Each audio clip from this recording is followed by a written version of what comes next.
Let's make an art journal page, and I'm going to use these two pieces as my inspiration. Hi, my name is Michelle Bukowski, and I'm a mixed media reuse artist, and I love making art journals out of old books and paper that I sourced from a reuse center here in town.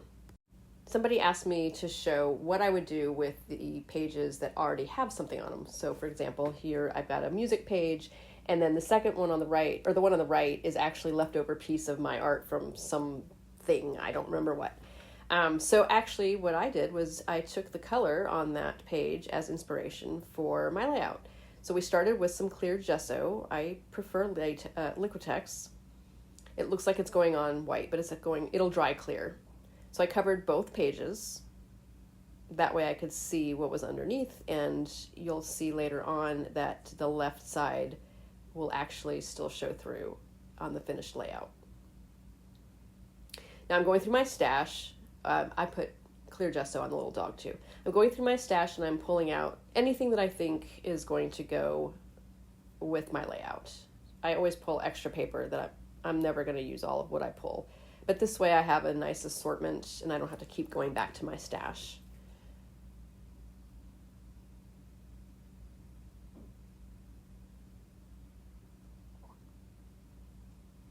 And sometimes it's kind of fun to see what I have. All right, so I have my assortment of papers. I'm hitting it up with the heat tool just to make sure that it's dry.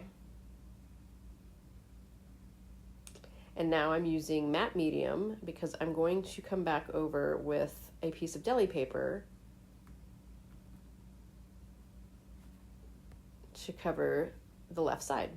And you can see that the music page, the music sheet, you can still see it through.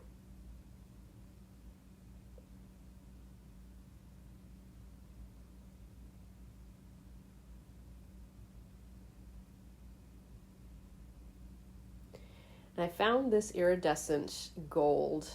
It's fluid acrylic. I actually found it also at the reuse center and quickly realized that it's probably better in small doses. So I came back in with some white acrylic paint, I came back in with some white gesso and promptly covered that up because I did not care for it.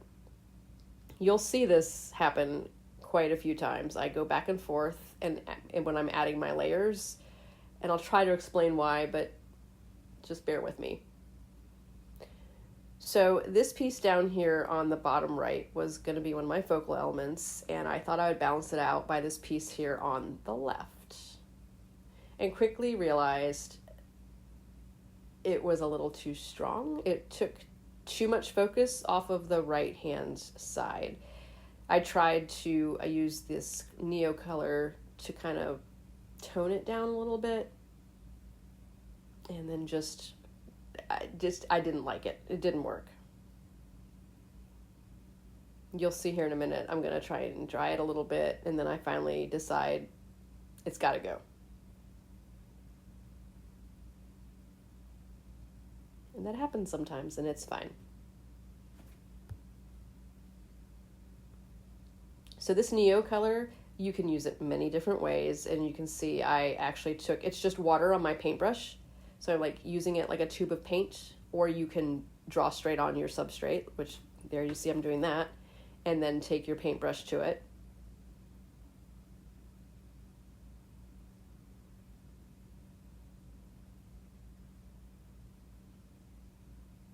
All of the materials that I use today, by the way, are down in the comments below.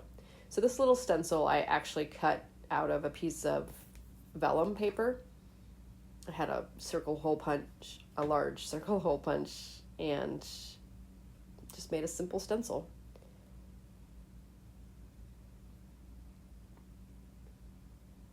It's held up really well too. I've used it for quite a long time.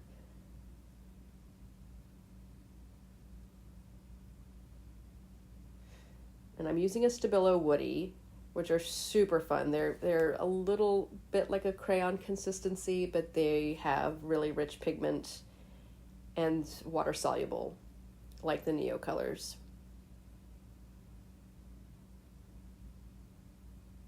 If you're new to following me, I love anything that's water soluble, anything that has movement when you hit it up with water, anything that's unpredictable so that you get a different result.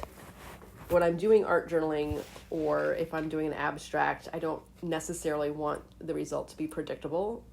So I find that water soluble, because you have that movement, does the trick.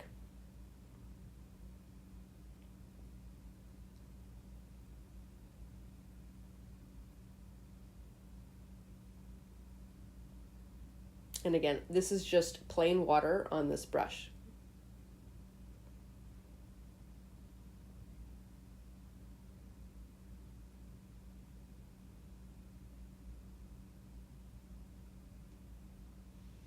So now I realized that while I'm trying to save this little piece at the bottom here, it's really distracting. And it was a good lesson in remembering that sometimes just because you want something to fit doesn't mean that it's going to. And if it serves the piece better to cover it up, sometimes you have to sacrifice it. And again, I am happy the way it turned out. The result was good. I kept the bits and pieces of that of that little piece of paper that was the most important, which was the little tagline and the little image. You can see a couple times I covered up too much, so I went back in with some water before it dried and just kind of pulled it back off, almost like you would with watercolor if you got it someplace that you didn't want to, and you can take, a paper towel and like wipe it up.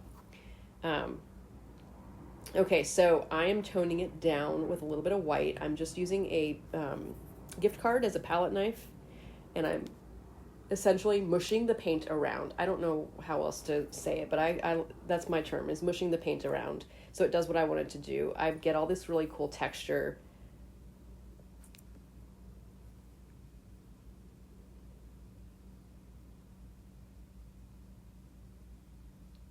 And I'm gonna go in again and try the circles. I do eventually get it right. But I have to say that all the different layers of those circles is really why it ended up working at the end.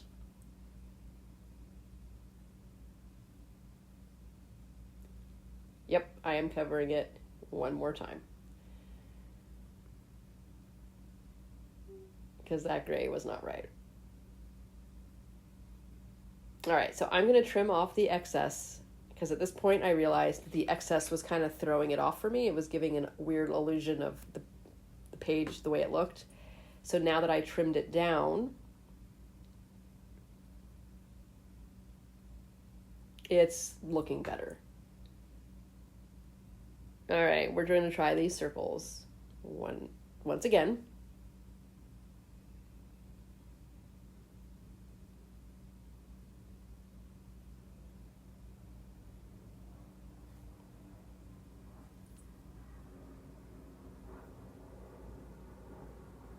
And you can see I also use the Stabillo Woodies the same way that I do the Neo colors. Like I'm holding a tube of paint and brushing the pigment out of the tube. Some of you might cringe seeing me do that, but I'm okay with it.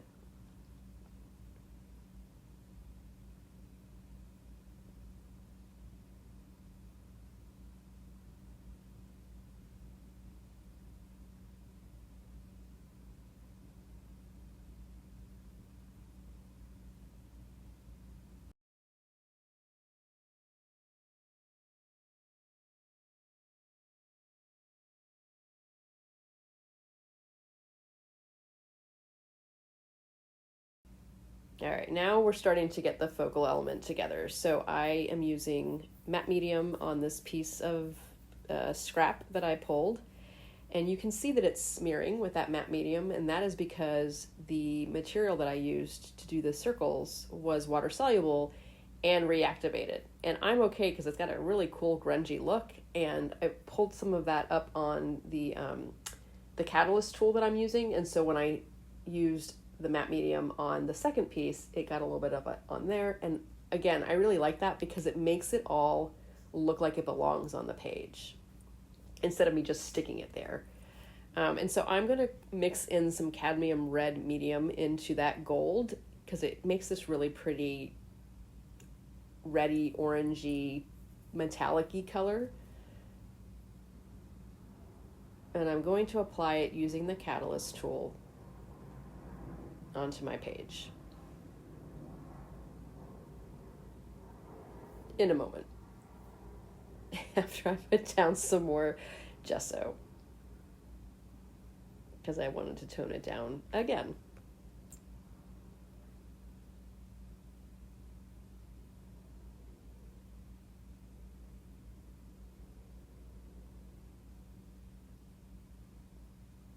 Okay, now I'm coming in with that color. And the first time I realized I mixed it a little too orangey, so I went back in and mixed in a little bit more of the red and got the color I was going for. And you can see that red, those little bits of red just really plays up nicely on the image on the bottom left corner. And just kind of unifies the whole page. And here's a close-up.